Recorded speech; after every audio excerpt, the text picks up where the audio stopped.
Alright, today we are talking about mist filters. Specifically, we are going to be talking about the Polar Pro Peter McKinnon Signature Edition Variable ND filter versus the Variable Mist Edition filter. After that video where I fixed Potato Jet's iPhone vlogging rig with the Light Chaser case, the Light Chaser case comes with a variable ND filter that you can get for it, and you can also get a variable mist filter for it. And a bunch of you asked me, what in the heck is the difference, and why would you use one over the other? That's what we're going to talk about today. But we're going to be looking at the larger versions because I think you can see the differences a little bit better than in the iPhone, but figure out kind of, what they are, what they do, and if you're looking at buying these, which ones should you buy? Hopefully help you make that decision, and just to understand it more. Actually, the whole mist filter thing, it's kind of interesting. Before we dive into that though, do me a favor and hit that like button for me. Apparently YouTube has decided that the like button, it really, really matters. Comment and subscribe, do all that still. If you like this video and it helps you out, do me a favor, hit that like button. Okay, into mist filters. What are they? What do they do? When would you use them, and do you need one? And first up, what are they? So a mist filter is basically just a diffusion filter, right? Has a bunch of little bits inside the lens that are helping to scatter the light a little bit more. It's almost like this giant softbox. I have a big diffusion panel on front of the softbox, so if I removed the diffusion panel, oh, it would look terrible. It would look so harsh without this big diffusion. Very sharp highlights to contrasty darks.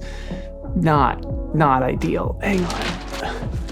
Oh yeah, that's better. So it's a diffusion of light. It scatters the light a little bit better, and it softens highlights, it softens shadows, and it softens the contrast between highlights and shadows. Well, a diffusion filter is very similar. It actually has a bit of diffusion built into the lens that's actually doing that to the light that's coming through the lens and into the camera, which means it's gonna reduce the contrast of an image just a tiny little bit. It's gonna reduce the harshness or kind of that digital sharpened look that digital new cameras just kind of have in there. And it's gonna bloom highlights. So any kind of lights that are in your image, any kind of highlights that are maybe in the background, maybe it's a window light behind you, or there's like some sort of light source behind you, like a lamp post at night, it's gonna bloom that highlight a little bit. It's gonna kind of, hold on, see how that kind of is, there's like a little bit of fuzziness around that light?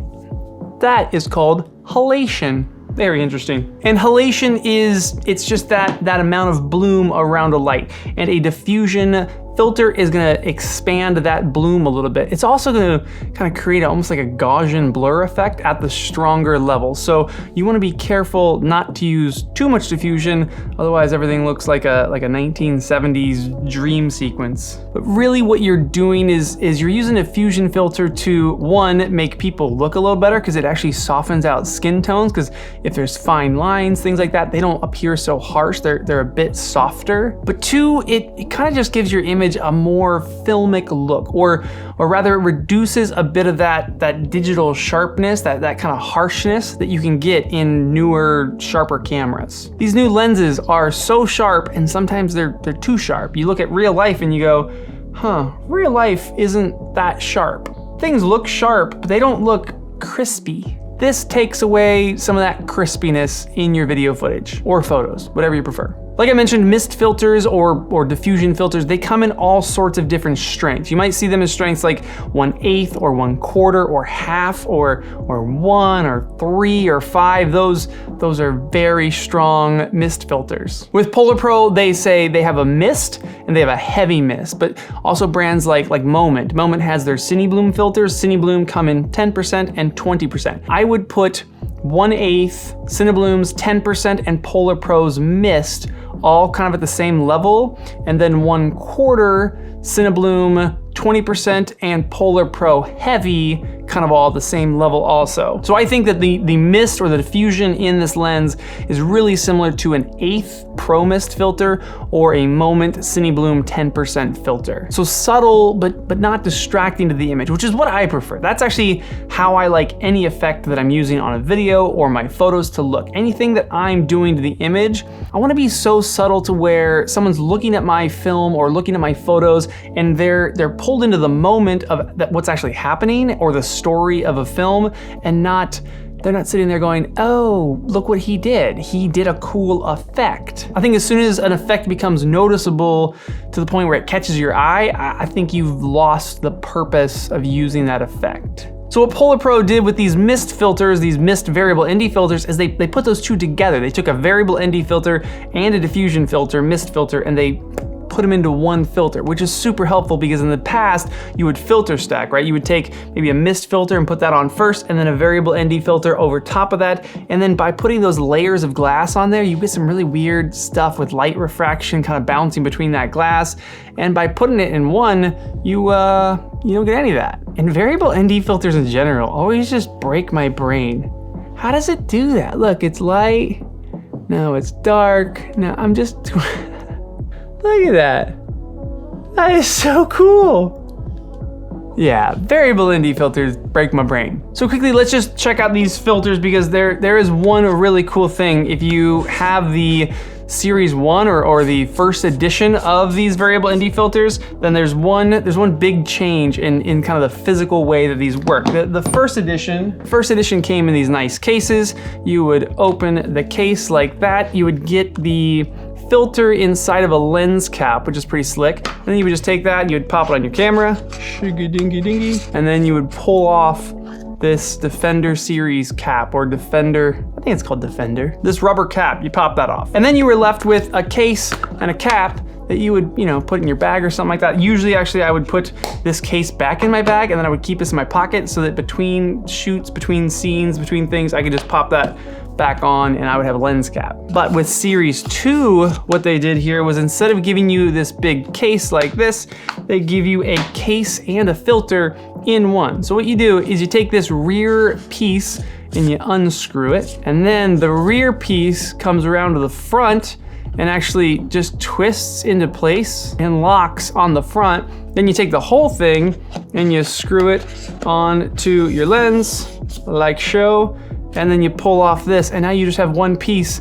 to keep in your pocket. You don't have this extra case sitting around. It's actually very clever, and in actual usage, this has been my favorite part about the new filters. If you have the Series 1 or the first edition ND filters, I don't think that there's a reason to upgrade to the Series 2, but if you're gonna get any of them and you don't have any, then for sure go for the 2s, because this is slick. And the other big change between the first edition and second edition is that now the stops actually have hard stops, which means that now I'm in 3 stops, I move it and it actually clicks when I hit 4 stops, and it clicks when I hit 5 stops. So there's kind of a bit of that. You can feel that you've locked in to a stop and you're not in that kind of mid-range where you might see some weird cross-polarization stuff. You've actually locked in, boom, I know that I'm at 4 stops. I don't even have to look at it. I'm at 5 stops.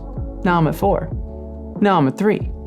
Now I'm at 2, and I didn't even look at it. So it has a bit more that tactile feel on it, which I think is pretty slick. It's nice. They've also changed the finish a bit. They're shinier.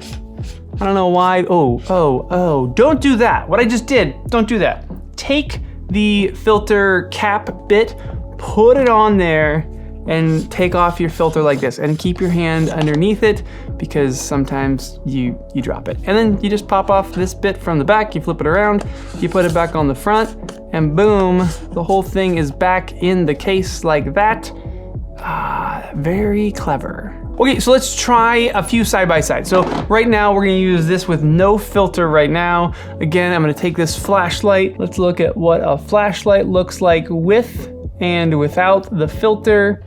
This is just the light from a phone with and without the filter. And then come on in here to my face. Shiba. This is a close up of my face with and without the filter.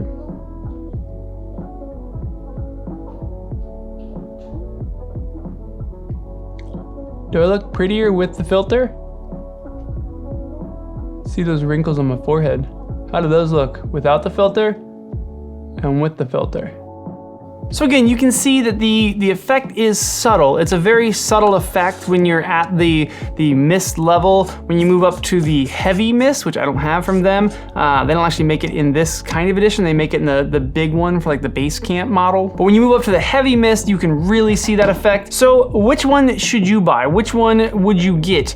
Basically, the decision comes down to if you're shooting people mostly and you don't want a super crispy vibe, you kind of want to be more flattering for people. You want their skin to look nicer. You want the roll off between the highlights and the shadows to look a little smoother. That's where you go for the Mist Edition. It's just awesome. Again, very subtle, so it's not noticeable to the point where people are gonna be like, what did you do? It doesn't give you that like plasticky skin vibe, but it just does enough. It just does a little bit to the point where you go, that's very nice. So people or really trying to go for that cinematic vibe, I would say go for the Mist Edition variable ND filter. If you are looking for, maybe you're doing landscape work, maybe you're shooting sports or something where you just want crispy footage, that's where you go for the regular Signature Edition filter. And basically you're gonna get the exact same crispy, super sharpened vibe that you might get out of your camera. So super sharp and crispy and make people look purty. That's kind of the choice you're making. And they're not cheap filters by any means. They're an investment for sure. If you buy 2 filters, you get $50 off. You save $50 by buying 2 of them. So you could get them both and save $50, or you could get all 4 and you save $150. So it's almost like you're losing money if you don't buy all 4, which is what I will tell my wife at least. Stick around to the end of the video and I'll show you guys some more side-by-sides at the end of the video, but I hope that generally cleared up the idea of what a mist filter is. It's just a diffusion filter. I think it makes a lot more sense if you just hear it called a diffusion filter and not a mist filter. I hope that helped. I hope that helped clear it up. I know a ton of you guys asked me that after we did the iPhone version one, and I hope that kind of clears up if maybe you're in the market for the variable ND filters from Polar Pro. I hope this cleared up which one you should get. Which one do I use? I use the mist one. I almost use it all the time. Anytime I'm gonna go out with a variable ND filter, it's almost always the Mist Edition. Again, it makes me look a little better, just a tiny bit, and yeah, people don't notice it. Just in general, I think the Mist looks great. Yeah, even a quarter? Nah, go with an 1/8. If you're gonna do a Mist filter, go with an 1/8. A quarter is already where you're like, I think something's going on here. What am I looking at? There's something weird about this image. Once you're like half or 1, then you really see it heavy. Okay, I hope that helped. If it did help, again, hit that like button. That helps me a ton. It lets YouTube know that this was a good video and that you learned something from it, and I appreciate that. And still comment, still subscribe, still do all the YouTubery that you do so well. All right, I'll see you guys soon. For real, I can't emphasize enough how cool this system of like front cap, rear cap is, because I have dropped variable ND filters before, and when your ND filter is $250, you don't want to drop it. So doing this whole like dance, always do this. Always,